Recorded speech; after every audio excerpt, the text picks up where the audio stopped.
नमस्कार। हम हिंदी साहित्य का जो प्रथम टॉपिक ले रहे हैं सिद्ध व नाथ संप्रदाय का उदय। तो सिद्ध व नाथ संप्रदाय का उदय यही प्रथम टॉपिक क्यों? इसका कारण यह है कि हिंदी साहित्य में जो 4 कालों में हिंदी साहित्य को विभाजित किया गया है, आदिकाल, भक्तिकाल, रीतिकाल और आधुनिक काल, उनमें से आदिकाल और भक्तिकाल, इन दोनों कालों को जोड़ने वाला जो टॉपिक है वो है सिद्ध व नाथ साहित्य। अब देखो, प्रथमतः हम इस पे थोड़ी चर्चा कर लेते हैं कि ये जो अपना आदिकाल है और उसके बाद में जो दूसरा काल आता है उसका नाम आता है आपके भक्तिकाल। आदिकाल और भक्तिकाल, आदिकाल और भक्तिकाल, इन दोनों को जोड़ने वाला टॉपिक है सिद्ध और नाथ संप्रदाय। क्योंकि सिद्ध और नाथ संप्रदाय इसको मूलतः आदिकाल में रखा जाता है, हालांकि आचार्य रामचंद्र शुक्ल ने इसको आदिकाल में नहीं रखा, प्रथम काल में।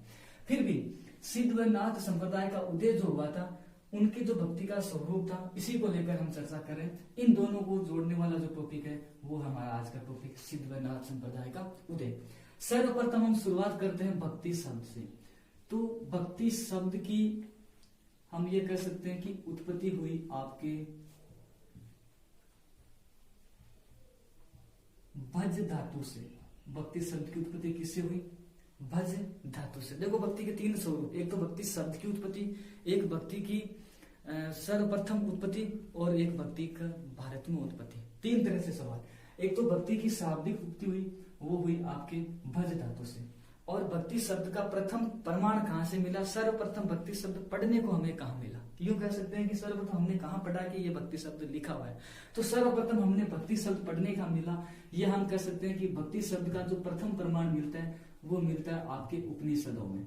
उपनिषदों में ही मुख्य रूप से अगर किसी उपनिषद का नाम हो, जैसे नेट जैसे बड़े एग्जामों में कई बार उपनिषदों का नाम पूछ लिया जाता है, क्योंकि ये बेसिक चीज है। इसको क्वेश्चन कैसे बनता है? भक्ति शब्द का सर्वप्रथम उल्लेख कहां मिलता है? वेद, पुराण, उपनिषद, उपयुक्त सभी। तो आपका उत्तर क्या होगा? उपनिषद।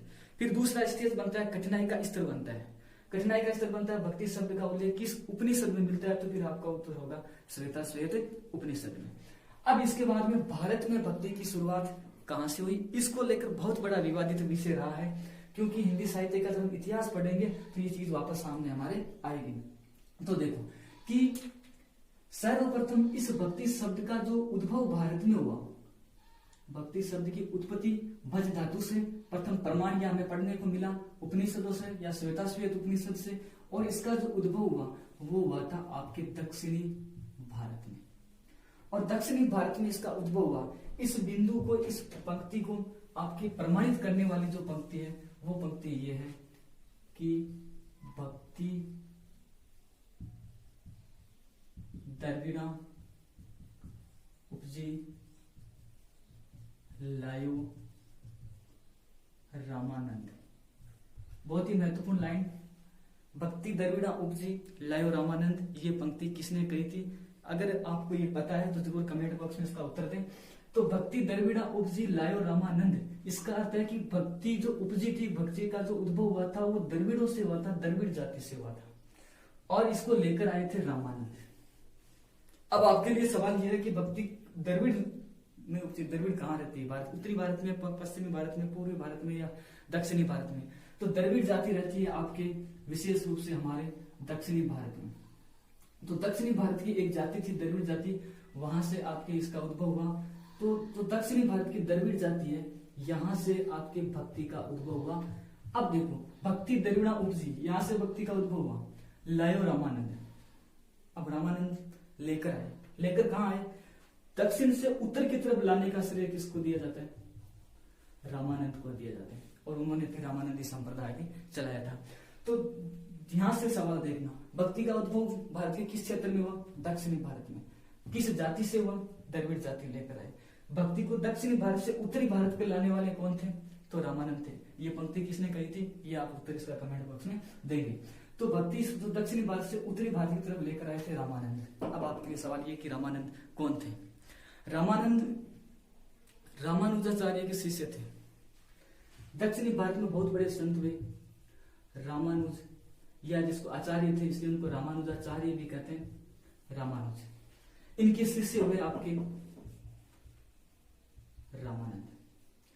अब रामानुजाचार्य ने भक्ति परंपरा की शुरुआत दक्षिणी भारत में की थी, लेकिन उत्तरी भारत में इसको रामानंद लेके आए। रामानुजाचार्य क्यों नहीं लेके आए, ये बड़ा सवाल बनता है।